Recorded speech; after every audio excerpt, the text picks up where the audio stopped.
दर्शकवृन्द नमस्कार। हिमालय टेलिभिजनको नियमित कार्यक्रम समय सन्दर्भमा यहाँलाई स्वागत छ। म अमीर कटेल।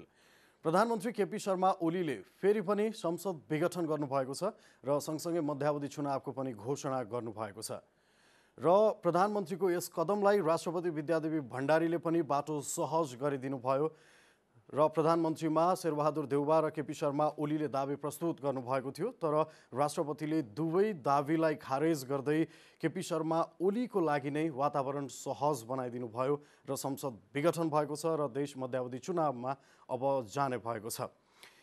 र यस बीचमा प्रधानमन्त्री केपी शर्मा ओलीले विश्वासको मत नलिई अझ भनौँ राजीनामा समेत नदिइकन प्रधानमन्त्रीमै कायम रहेर संसद विघटन गर्नुभयो। प्रधानमन्त्रीको रेसमा लाग्नुभयो र दाबी खारेज भएपछि उहाँले संसद विघटन गरिदिनु भयो र राष्ट्रपति विद्यादेवी भण्डारीले उहाँको अनुकूलमा निर्णयहरू गरिदिनु भयो, सहज बनाइदिनु भयो र यसबीचमा प्रधानमन्त्री केपी शर्मा ओलीले गरेका निर्णय र राष्ट्रपति विद्यादेवी भण्डारीको यसबीचमा गरेका कदमहरू के छन्, कस्ता छन्, संवैधानिक रूपमा गलत छ, सही छ, कहाँ कहाँ त्रुटि भएको छ, आज हामी यसै विषयमा केन्द्रित रहेर कुराकानी गर्छौँ र हामीसँग हुनुहुन्छ संविधानविद चन्द्रकान्त गेवाली। गेवालीज्यू, स्वागत छ यहाँलाई कार्यक्रममा। जुन प्रधानमन्त्री केपी शर्मा ओलीले संसद विघटन गरिदिनु भयो र मध्यावधि चुनावको घोषणा गर्नुभएको छ, यो कदमलाई संवैधानिक र राजनैतिक रूपमा कसरी हेरिरहनु भएको छ, कसरी हेर्ने यसलाई? पहिलो त प्रधानमन्त्री केपी शर्मा ओली नेपालको संविधानको धारा 76 को 3 बमोजिमको अल्पमतको सरकार हुनुहुन्थ्यो। अल्पमतको सरकारले जुन शपथ ग्रहण गर्नुभयो, शपथ गरेको मितिले 30 दिनभित्र संविधानत संसदबाट विश्वासको मत लिनै पर्ने संवैधानिक बाध्यता थियो। यो बाध्यताले के जनाउँदथ्यो भन्दाखेरि उहाँले नलिएको खण्डमा संवैधानिक नैतिकताको प्रश्न उठ्दथ्यो। तर उहाँले मलाई चाहिँ संसदभित्रबाट विश्वासको मत आउँदैन, मेरो राजनीतिक आधार छैन, त्यसै कारणले गर्दाखेरि मैले चाहिँ मार्ग प्रशस्त गरेँ भनेर उहाँले चाहिँ धारा 76 बमोजिमको सरकार गठन गर्नलाई सिफारिस गर्नुभयो। राष्ट्रपतिले पनि यसै अनुसार नै आह्वान गरेको अवस्था देखिन्छ। यो प्रथम दृष्टिकोणमै पहिलो 76(5) बमोजिम जानको लागि धारा 76(4) बमोजिमको विश्वासको मत लिने धारा नै सक्रिय हुन सकेन र यसको चाहिँ अर्को चाहिँ अर्थ चाहिँ के हो भन्दाखेरि प्रधानमन्त्रीको पद रिक्त नभइकन अर्को धारा 76(5) सक्रिय हुन सक्दैन थियो। भनेपछि यो सक्रिय गर्नको लागि पहिला चाहिँ उहाँले विश्वासको मत लिनु पर्थ्यो। विश्वासको मत असफल भएको खण्डमा उहाँको पदमुक्त हुन्थ्यो। पदमुक्त हुनु भनेको धारा 77 को 1 को ख बमोजिम उहाँको प्रधानमन्त्री पद रिक्त हुन्थ्यो र उहाँ काम चलाउ सरकारमा परिणत हुनुहुन्थ्यो। भनेपछि काम चलाउ सरकारको परिणत हुने भनेको धारा 77 को 3 बमोजिम त्यो धारा सक्रिय हुन्थ्यो। भनेपछि धारा 76(4) पनि सक्रिय भएन, धारा 77 को 1 को ख पनि सक्रिय भएन र 77 को 3 बमोजिम सक्रिय भएन। यी सबै धाराहरू निष्क्रिय हुन पुगे र उहाँले विश्वासको मत नलिए पनि अब म मार्ग प्रशस्त गर्छु भनेको भए राजीनामा गर्ने अर्को विकल्प थियो। राजीनामा गर्दाखेरि पनि प्रधानमन्त्रीको पद रिक्त हुन्थ्यो, पदमुक्त हुनुहुन्थ्यो। त्यसपछि अर्को धारा 76(5) बमोजिमको धाराको सक्रियता त्यहाँ आउँदथ्यो। भने यी सबै धाराहरूलाई उहाँले निष्क्रिय बनाउँदै त्यो सिफारिस गर्नुभयो। त्यसलाई राष्ट्रपतिबाट स्वीकृत पनि भयो। त्यो अनुसारका प्रक्रिया पनि अगाडि बढे। अगाडि बढ्दै जुन तपाईँले राजनीतिक र संवैधानिक प्रश्नहरू के उठेका छन् भनेर तपाईँले भन्नुभएको छ, संविधान त हेर्नुहुन्छ भने यी संविधानको जुन सरकार गठन गर्ने जुन धाराहरू थिए, सरकारलाई वैधानिकता दिने जुन धारा थिए, सरकार चाहिँ वैधानिकता नपाएर कामचलाउ हुनुपर्ने धाराहरू थिए, ती सबै चाहिँ एउटा एक्स्ट्रा कन्स्टिट्युसनल जुरिडिक्सन प्रयोग गरेर ती धाराहरू छेदविच्छेद हुन पुगे। भने अब राजनीतिक रूपमा चाहिँ जहाँ चाहिँ अपोजिसनको लिडरले 149 जनाको सदस्यहरूको हस्ताक्षर सहित राष्ट्रपति समक्ष उहाँले पेश गर्नुभएको थियो, दाबी गर्नुभएको थियो धारा 76(5). यदि चाहिँ धारा 76(5)लाई चाहिँ मान्ने हो भने त्यहाँ कुनै पनि सदस्य प्रतिनिधि सभाको ऊ चाहिँ प्रधानमन्त्री बन्न सक्ने संविधानगत अधिकार छ।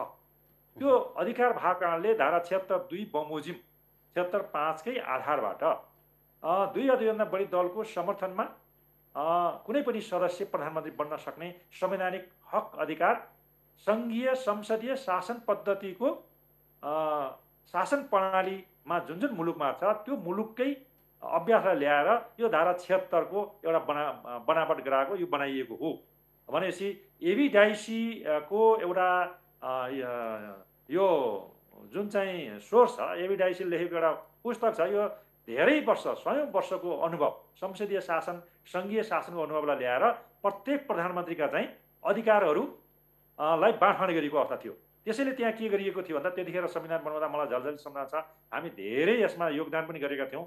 संसारमा के छ त सङ्घीय संसदीय शासन पद्धतिमा प्रत्येक प्रधानमन्त्रीलाई चाहिँ संसद विघटन गर्ने अधिकार छ छैन भनेर हेर्दाखेरि मेजोरिटीको गभर्मेन्टलाई चाहिँ संसद विघटन गर्नलाई पुरै सम्बन्ध विच्छेद नै गरिएको थियो। यसमा अन्य मुलुकमा त्यही थियो र कोलिसन गभर्मेन्टको प्रधानमन्त्रीलाई पनि विघटन गर्नबाट विमुख बनाउने गरी नै यो संविधान सभाले बनाएको थियो र अल्पमतको सरकारलाई पनि यदि ऊ चाहिँ विश्वासको मत लिएन भने त्यतिखेर अर्को चौथो प्रधानमन्त्री चाहिँ खोजी गर्ने, चौथो प्रधानमन्त्री बनेन भने मात्रै अनि अल्पमतको सरकारले विघटन गर्ने भन्ने चाहिँ संविधानको स्ट्रक्चर छ।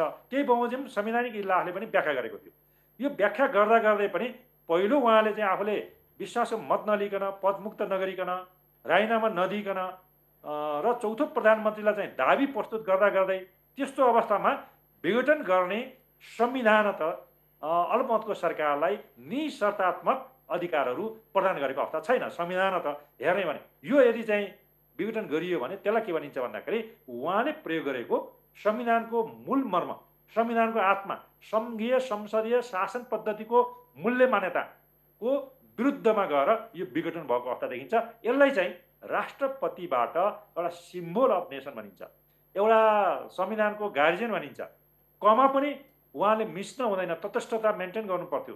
त्यो नगरिकन उहाँले जुन मन्त्री परिषदले जे सिफारिस गर्नु, प्रधानमन्त्रीले जे सिफारिस गर्नुभयो त्यसलाई चाहिँ एज इट इज नै उहाँले स्वीकृति गराएर अब संसदको प्रतिनिधि विघटन गर्दै अब मङ्सिरमा चुनाव गर्ने भनेर जुन चाहिँ भनियो यो चाहिँ एउटा संवैधानिक भाषाले गैर संवैधानिक भनिन्छ। एक्स्ट्रा कन्स्टिट्युसनल जोडेक्सन प्रयोग गरियो, यो संविधानको ट्यागभन्दा बाहिर गइयो।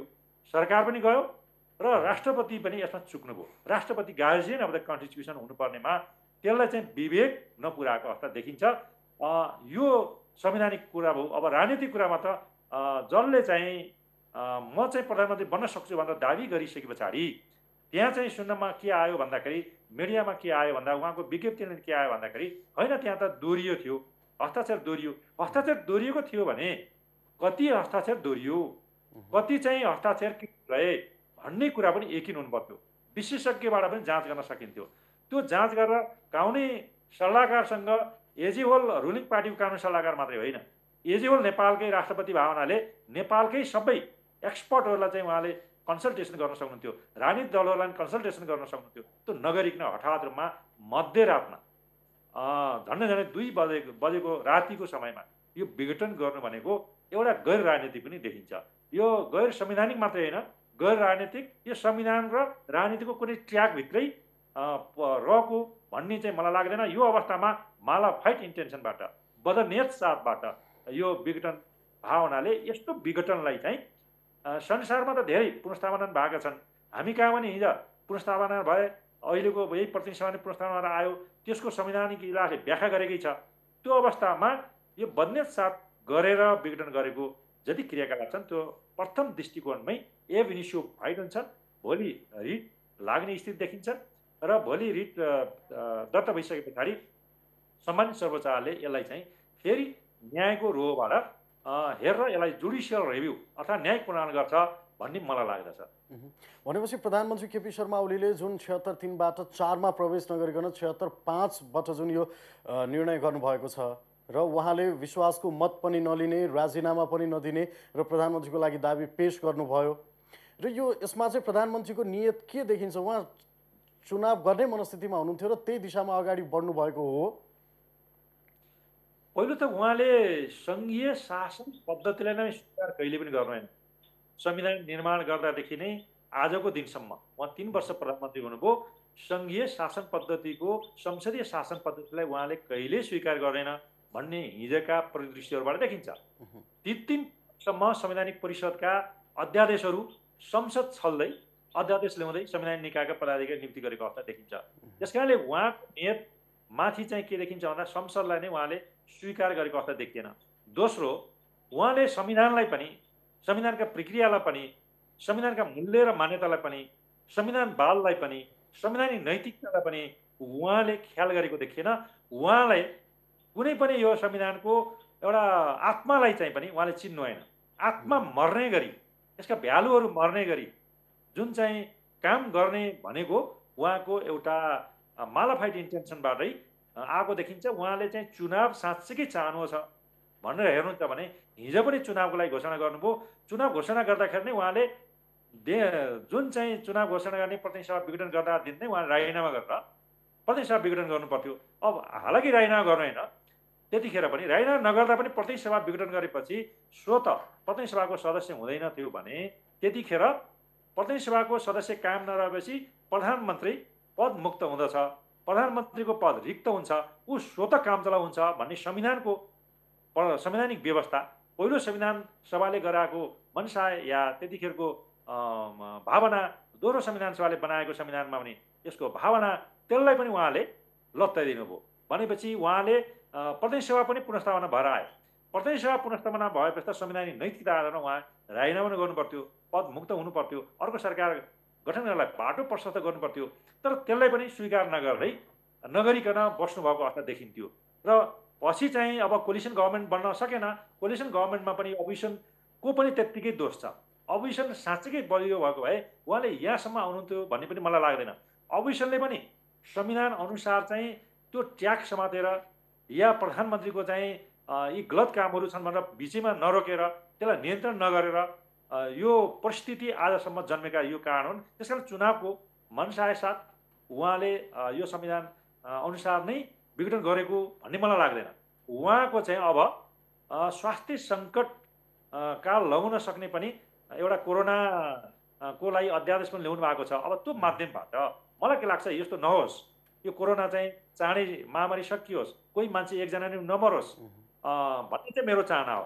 मेरो एउटा राइट टु लाइफ, कुनै पनि नेपाली कोरोना लागेर चाहिँ महामारीले चाहिँ मर्न नपरोस् र उसको जीव ज्यान राष्ट्रले सुरक्षा गरोस् भन्ने चाहिँ हाम्रो चाहना हो। तर त्यो नभइकन उहाँले कोरोना सम्बन्धी अध्यादेश ल्याउनु भएको छ। त्यो कोरोनामा चाहिँ स्वास्थ्य सङ्कटकाल लगाउने व्यवस्था पनि त्यहाँ देखिन्छ। अब यो महामारी बढ्दै बढ्दै गएपछि त स्वास्थ्य सङ्कटकाल लगाउन सक्ने त्यत्तिकै सम्भावना म देख्दछु र लगाउनु पर्ने स्थिति त नभएको भन्ने होइन। त्यो लगाएको बाहनामा अब चुनाव हुन सक्छ कि सक्दैन भन्दा स्वास्थ्य सङ्कट लाउँदै गइयो भने मङ्सिरसम्म पनि त्यो लाग्न सक्छ। त्यो लाग्यो भने चुनावको लागि घोषणा मात्रै हुन्छ, प्रतिनिधि सभा विघटन मात्रै हुनसक्छ र चुनाव चाहिँ नहुने परिस्थिति मैले त्यति देख्दछु। त्यो भयो भने फेरि उहाँले मङ्सिरको चुनाव पनि नगरेर फेरि चैतमा पुर्याउने, वैशाख जेठमा पुर्याउने त्यो परिक्रमहरू, त्यो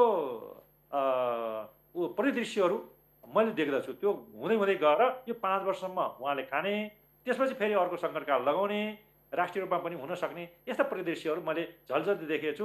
उहाँको साँच्चीकै चाहना हुन्थ्यो संसदीय मूल्य मान्यता, संसदलाई चाहिँ साँच्चीकै उहाँको फेद थियो भने वास्तवमा यसरी उहाँको संसदको चाहिँ विश्वास नलिकन आफूले राजीनामै नगरिकन यो जाने चाहिँ त्यो तय गर्नुहुन्थेन, त्यो निर्णय गर्नुहुन्थेन भन्ने मलाई लाग्थ्यो। तर उहाँका ती परिदृश्यहरूबाट, हिजोका काम गरेबाट उहाँले संविधानको मूल मर्म, संविधानको ट्यागभन्दा बाहिर गएर, मर्मभन्दा बाहिर गएर जुन कार्य गर्नु त्यसलाई राष्ट्रपतिले फेरि एज इट इज रूपमा स्वीकार गर्दै जाँदाखेरि एउटा राष्ट्रपतिको संस्थाको पनि मर्यादामाथि प्रश्न चिन्ह उठ्ने भयो। राष्ट्रपतिको, संवैधानिक राष्ट्रपतिको पनि एउटा भूमिका हुन्छ, त्यो भूमिकामाथि पनि प्रश्न उठ्यो र गरिमामय इन्स्टिट्युसन जुन लोकतन्त्र, गणतन्त्र भन्ने राजा निरङ्कुश राजतन्त्रले चाहिँ जुन फालियो, सबै नेपाली 3 करोड जनताहरू लागे, त्यसको पनि मान मर्दन भयो भन्ने मलाई लाग्छ। भनेपछि प्रधानमन्त्री केपी शर्मा ओलीले चुनाव चाहनु भएको छैन, तर घोषणा गर्नुभयो उहाँ सत्तामै बस्न चाहनुहुन्छ अनेक हिसाबले भन्ने तपाईँको तर्क हो? अब उहाँका अन्तर्वार्ता हेर्नुहोस्, धेरै चाहिँ निरन्तर अन्तर्वार्ता आएका छन्। म बाहेक को छ र? अनि चाहिँ यो 5 वर्ष चलाउँछु, त्यसपछि पनि चलाउँछु। कसले चाहिँ लड्कार्न सक्छ भन्ने त धेरै अन्तर्वार्ता दिनुभएको छ।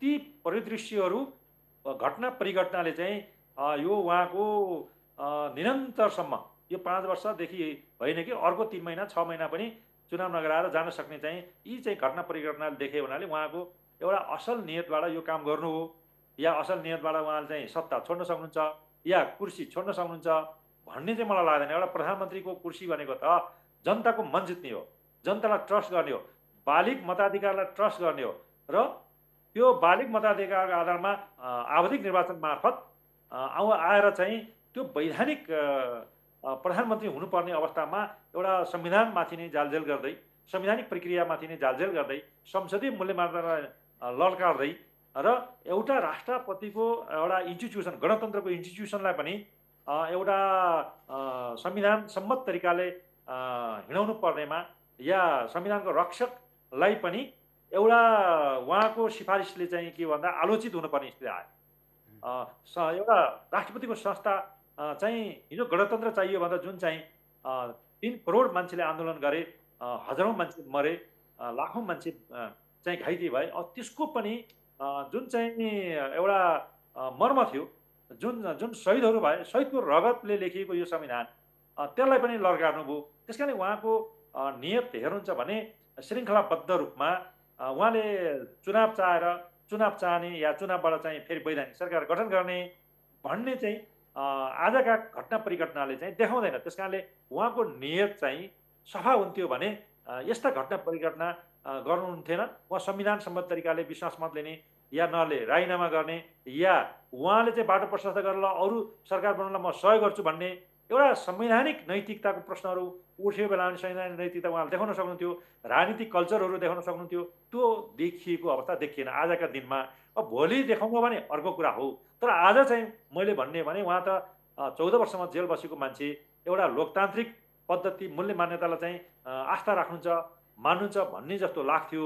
तर यी घटना परिघटनाले अब उहाँलाई चाहिँ लोकतान्त्रिक प्रधानमन्त्री हो, लोकतान्त्रिक नेता हो भन्ने चाहिँ देखाउँदैन। अब भोलि सुधार गर्नु हो भने अर्कै कुरा हो, फेरि सुधार गर्नुभयो, लोकतन्त्रलाई मान्नुभयो, संविधानको ट्र्याकमा आउनुभयो, संसदीय मूल्य मान्यतालाई चाहिँ मान्नुभयो या संहितालाई मान्नु हो भने त्यो भोलि हामीले मानौँला, उहाँलाई पूजा गरौँला। तर आजको दिनमा यो परिदृश्य देखेको अवस्था मैले लाग्दैन। भनेपछि प्रधानमन्त्री समेत रहनुभएको छ, नेकपा एमालेको अध्यक्ष हुनुहुन्छ केपी शर्मा ओली। हुन त उहाँकै पार्टीभित्रको एक समूह उहाँको कदमलाई लिएर विद्रोहमा उत्रिरहेको छ, विद्रोह गरिरहेको छ र यसबीचमा अब यो पछिल्लो जुन निर्णय आएको छ मध्यरातमा, यसपछि अन्य दलहरूले यसलाई के सहजै लेलान् या अब दलहरूको आगामी कदम के हुन्छ संवैधानिक र राजनीतिक रूपमा अब कसरी अगाडि बढ्ला यो कदमपछि? अब अन्य दलहरूले यो विघटनलाई सहजै रूपमा लिन्छन् भन्ने त मलाई लाग्दैन। तर उहाँले प्रधानमन्त्रीले अन्य दल या अपोजिसनको लिडरहरू, अपोजिसन पार्टीहरूको नाडी सामेरै उहाँले यो कदम चालेको हो। त्यस कारणले उहाँहरूको भूमिका त ठुलो भूमिका हुन्छ। हिजो जस्तो चाहिँ हातमा दही जमाएर बस्नुपर्ने स्थिति रहेन। र मैले के भन्छु भन्दाखेरि अपोजिसन पनि एउटा सरकारको एउटा स्याडो गभर्मेन्ट बनिन्छ। अपोजिसन भनेको संसारमा त्यही नै हो। संसदीय शासन पद्धतिमा अपोजिसन जति सशक्त हुन्छ त्यति रुल अफ ल मेन्टेन हुन्छ, त्यति चाहिँ सरकारलाई चुनौती हुन्छ र सरकार चाहिँ लोकतन्त्रको बाटोमा हिँड्छ, संविधानवादको बाटोमा हिँड्छ। त्यसलाई लगाम लगाउने काम अपोजिसनले गर्नुपर्ने पहिलो संवैधानिक कर्तव्य थियो। त्यो लगाम लगाउने काम पनि वास्तवमा अपोजिसनबाट हुन सकेन। जति हुनु पर्थ्यो त्यो जति हुनुपर्नेमा पनि त्यो गर्न सकिएको अवस्था देखेन। 1-2% पनि जनताले महसुस गर्न सकेनन्। मैले त 100% चाहिँ अपोजिसनको रोल हुन्छ भन्ने लाग्थ्यो। तर आज चाहिँ हिजोको जस्तो हातमा दही जमाएर बस्नु हो भने फेरि चाहिँ यो लोकतन्त्र को पुनर्स्थापना होला, संसदको पुनर्स्थापना होला, संविधानको आत्मा चाहिँ फेरि बाँच्ला या आर्यघाटमा गएको संविधानको आत्मा चाहिँ फेरि फर्केर आउला भन्ने लाग्दैन। त्यस कारणले अब भूमिका भनेको अपोजिसनको सबैभन्दा सशक्त भूमिका हुनुपर्छ। अपोजिसनमा प्रधानमन्त्रीले के भन्नुहुन्छ, प्रधानमन्त्रीले के गर्नुहुन्छ त्यसपछि पछि दौड्ने होइन।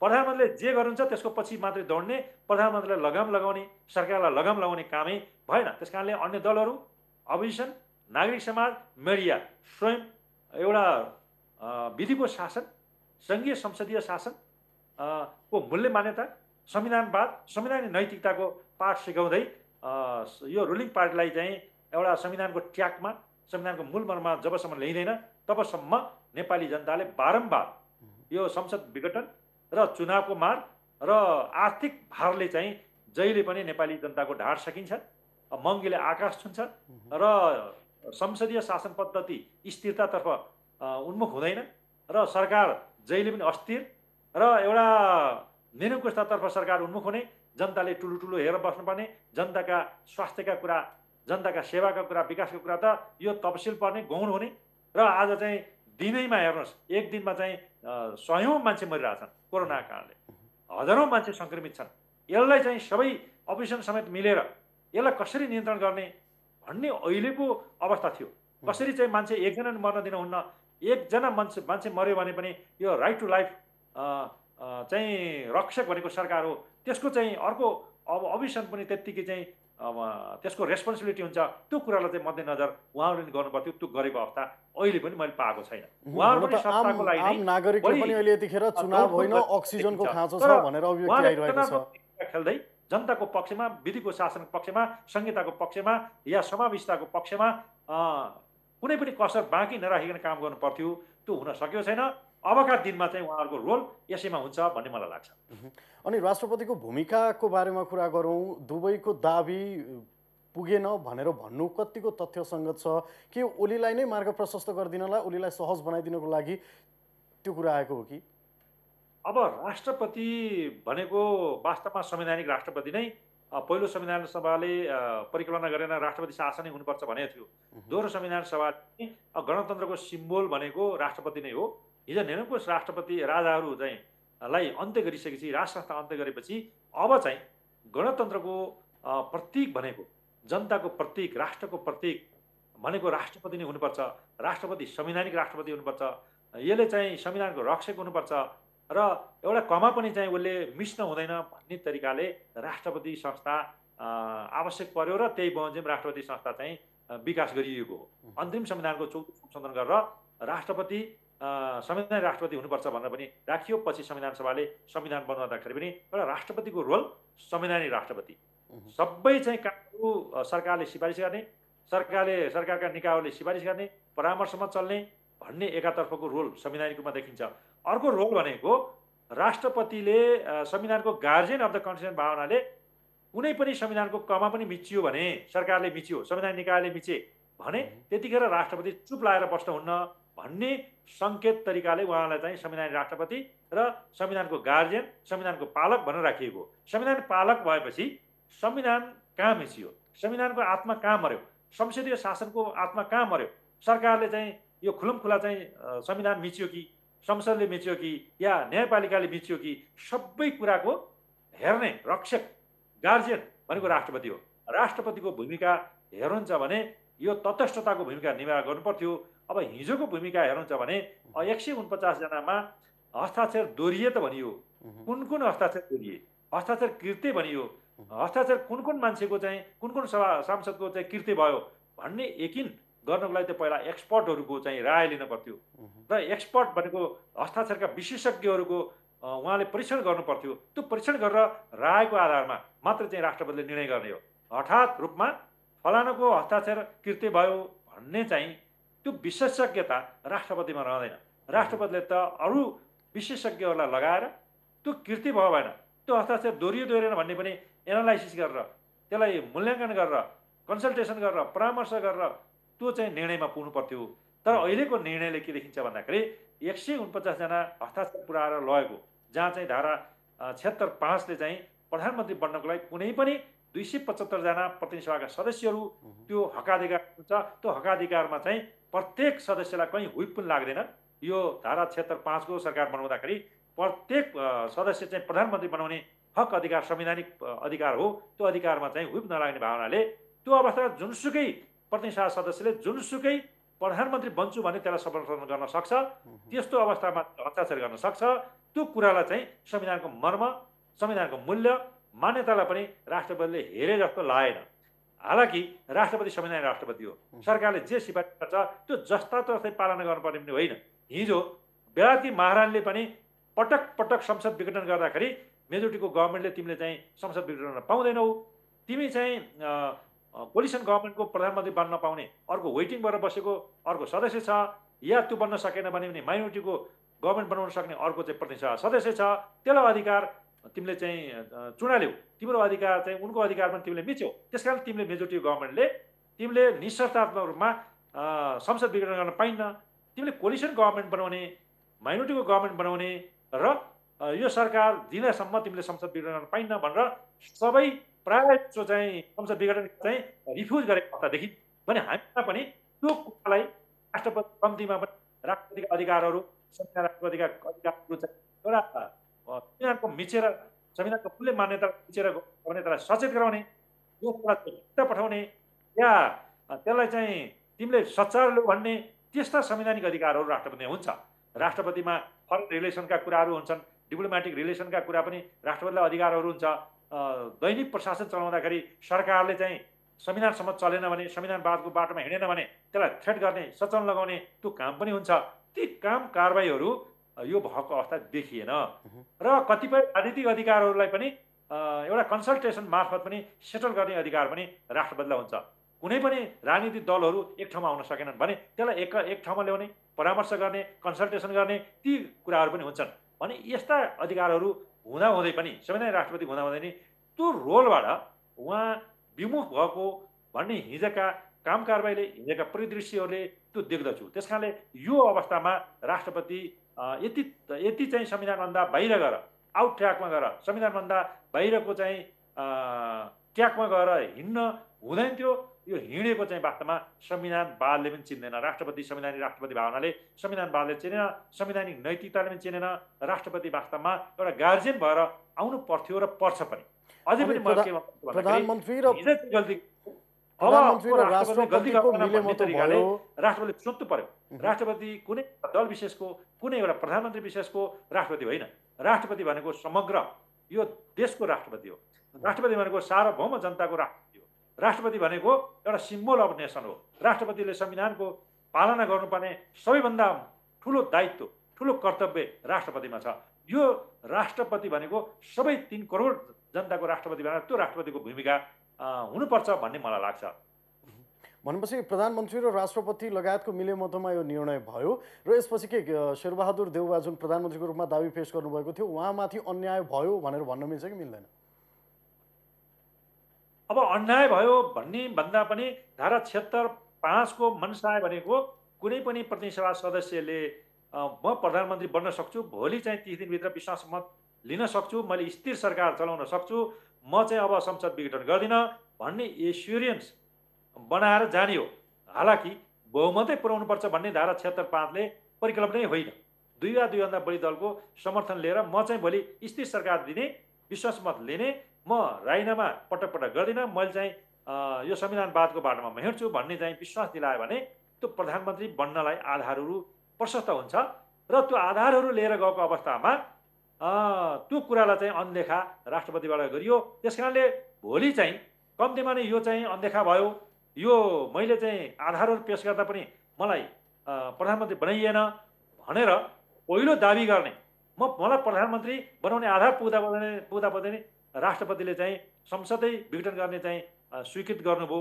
यो गैर संवैधानिक छ, मलाई नै प्रधानमन्त्री बनाएर संसद पुनर्स्थापना गर्दै प्रधानमन्त्री बनाइपाउँ भनेर फेरि शेरबहादुर देउवा 149 को हस्ताक्षर सहित उहाँले सम्मानित सर्वोच्चमा रिट लिएर जानुपर्ने संवैधानिक अधिकार राख्नुहुन्छ र उहाँमा कम्पिटेन्ट लोकस्टान्डे पनि छ।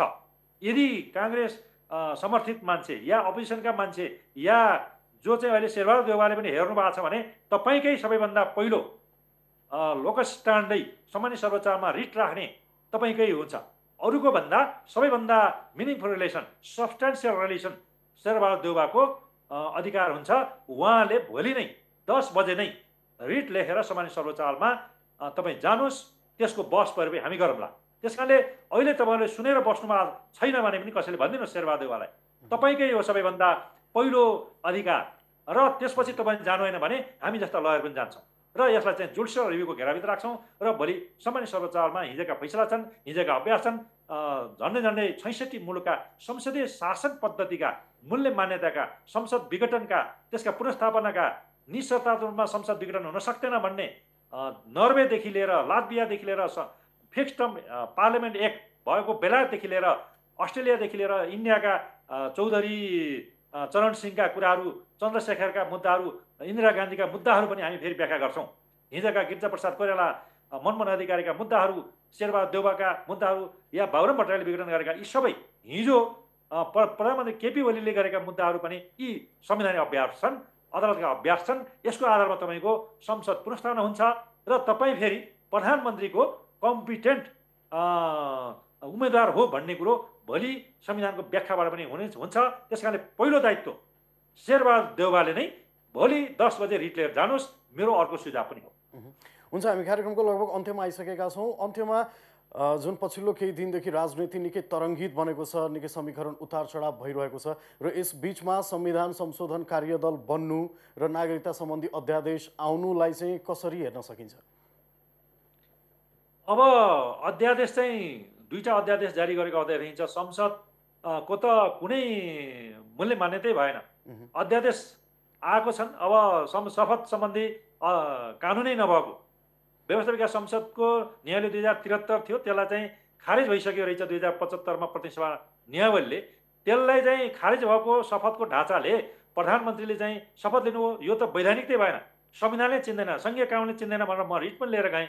आखिर सङ्घीय कानुन बनाइपाउँ भने उहाँहरूले चाहिँ संसदबाट बनाउनु पर्ने ठाउँमा अध्यादेशबाट ल्याउनु भयो। भनेपछि उहाँहरूको अध्यादेश एउटा कोभिडसँग सम्बन्धित छ। त्यो कोभिडसँग सम्बन्धित अध्यादेशले के सङ्केत गर्दछ भन्दा स्वास्थ्य सङ्कट लगाउन सक्ने सरकारलाई जतिखेर पनि अधिकार राख्ने गरी आएको छ। भनेपछि अबको परिदृश्य स्वास्थ्य सङ्कट लगाउँदै यो मङ्सिरसम्म पनि जान सक्ने, चुनाव नहुने र अध्यादेशबाट चाहिँ सरकार चल्ने र संसद त अब विघटन भएपछि चाहिँ उहाँले चाहिँ हाइसन्चो नै भयो। संसदले कहीँ नियन्त्रण र सन्तुलन गर्न राख्ने सक्ने क्षमतै नहुने भयो। अब उहाँलाई नियन्त्रण गर्ने भनेको अध्यादेशबाट सरकार आउने, खरबौँ खरब बजेटहरू अध्यादेशबाट चाहिँ पारित हुने र संसदको मूल्य मान्यता पनि अन्त्य हुने, यस्ता कुराहरू भोलिका दृश्यहरूमा देखिएका छन्। अब यसलाई चाहिँ अब लोकतान्त्रिक सरकारबाट निरङ्कुशतातर्फ उन्मुख भएको एउटा मलाई लाग्छ। निरङ्कुश मात्रै होइन, कम्युनिस्ट कन्ट्रीहरूमा धेरै जसो मान्छेले भन्छन् अधिनायकवादतर्फ गएको कम्युनिस्टहरू अधिनायक हुन्छन् भन्ने कुरा, यो चाहिँ प्रधानमन्त्री केपी शर्मा ओली अधिनायकवाद हुनुहुन्न भनेर हामी धेरै व्याख्या पनि गर्थ्यौँ। तर आजको परिदृश्यले अब यी सङ्केतहरूले अध्यादेशबाट चलाउने भनेको संसदलाई चाहिँ अनदेखा गर्ने, संसदलाई लत्कार्ने या सार्वभौमिक जनताको जुन सार्वभौम सत्ताबाट राजकीय सत्ता प्राप्तबाट संसद चल्ने, संसद प्रतिनिधिहरूले जनताको चाहिँ कानुनी सार्वभौम सत्ता प्रयोग गर्ने, सरकारले कार्यकारी अधिकार प्रयोग गर्ने भन्ने यस्ता कुराहरू जुन संविधान सम्मत होलान् भन्ने कुरामा अब संसदलाई छल्दै अध्यादेश आउने, अध्यादेशबाट सरकार चलाउने, अब सङ्कटकाल लगाएर आफ्नो कार्यकाल लम्बाउने यस्ता परिदृश्यहरू अबका दिनहरूमा हुन्छन्। अब यसलाई चाहिँ नागरिक समाज या मिडिया या जनता या अपोजिसन लिडरहरू या अपोजिसन दलहरू नलाग्ने हो भने हामी निरङ्कुशतातर्फ नै उन्मुख छौँ र निरङ्कुश शासन फेरि अझै अधिनायकवादको शासन झन् संस्थागत विकास हुन सक्छ। तर अधिनायकवाद नहोस्, निरङ्कुश शासन नहोस्। अबको अहिलेको प्रधानमन्त्रीले पनि लोकतान्त्रिक संस्कार सिक्नुहोस्, कम्तीमा संविधानलाई मान्ने, जनताको सार्वभौम सत्तालाई मान्ने। प्रधानमन्त्री अहिले विघटन गरे पनि भोलि पुनर्स्थापना भएर आयो भने पनि तपाईँले चाहिँ अपोजिसनमा रहनु हो भने पनि त्यो कुरा देखाउनुहोस्। अबको प्रधानमन्त्री अहिले रहनु हो भने पनि कम्तीमा पनि लोकतान्त्रिक मूल्य मान्यतालाई तपाईँले मानमर्दन नगर्नुहोस्, जनताको सार्वभौम सत्तालाई मानमर्दन नगर्नुहोस् र तपाईँले राष्ट्रपतिको इन्स्टिट्युसनलाई मानमर्दन नगर्नुहोस् र राष्ट्रपतिलाई चाहिँ राष्ट्रपतिको रूपमा, संवैधानिक राष्ट्रपतिको रूपमा तपाईँले हिँडाउनु पर्थ्यो। हिँडाउनु होइन, तपाईँकै कारणले गर्दाखेरि संवैधानिक राष्ट्रपति माथि नै एउटा प्रश्न चिन्ह उठ्यो। भोलिका राष्ट्रपति पनि यस्तै हुन् कि भन्नेतर्फ भयो। हालाकि संवैधानिक राष्ट्रपतिले त्यो सोच्नु भएको थिएन होला कि, अर्थात् संवैधानिक राष्ट्रपतिले हालाकि संविधान सरकारले जे सिफारिस गर्छ त्यो गर्ने हो, तर गर्दा गर्दै पनि संवैधानिक राष्ट्रपति गर्ने धेरै अधिकार छन्। संवैधानिक रूपमा पनि 7-8 किसिमका अधिकारहरू हुन्छन्। डिप्लोमेटिक अधिकारहरू हुन्छन्, राजनीतिक अधिकार हुन्छन्, संवैधानिक अधिकार हुन्छन्, आर्थिक अधिकार हुन्छन् र कम्तीमा पनि कानुनी अधिकार पनि हुन्छन्। त्यो कानुनी अधिकारलाई संविधान सम्मत तरिकाले राष्ट्रपतिले रोल खेल्नुपर्नेमा, भूमिका खेल्नुपर्नेमा सरकारकै सिफारिसमा चल्नु भन्दा त्यो राष्ट्रपतिको इन्स्टिट्युसन हो, एउटा व्यक्ति होइन। विद्यादेवी भण्डारी एउटा व्यक्ति होइन, राष्ट्रपति इन्स्टिट्युसन हो। उहाँले त्यो इन्स्टिट्युसनको मूल्य मान्यतालाई कदर गर्नु पर्थ्यो र गर्नुपर्छ भन्ने मलाई लाग्छ। हस्, समय सकिएको छ। यहाँले समय दिनुभयो। यहाँको समय र विचारको लागि धेरै धेरै धन्यवाद। हस्, हिमालयन टेलिभिजनलाई धेरै धेरै धन्यवाद छ, मेरा आफ्ना कुराहरू राख्ने मौका दिनुभयो। हस्, धन्यवाद। हस्, दर्शकवृन्द, आजको समय सन्दर्भमा हामीले कुरा गऱ्यौँ संविधानविद चन्द्रकान्त गेवालीसँग र आजको समय सन्दर्भ यही सकिन्छ। हिमालय टेलिभिजन तपाईँ हेर्दै गर्नुहोला। नमस्ते।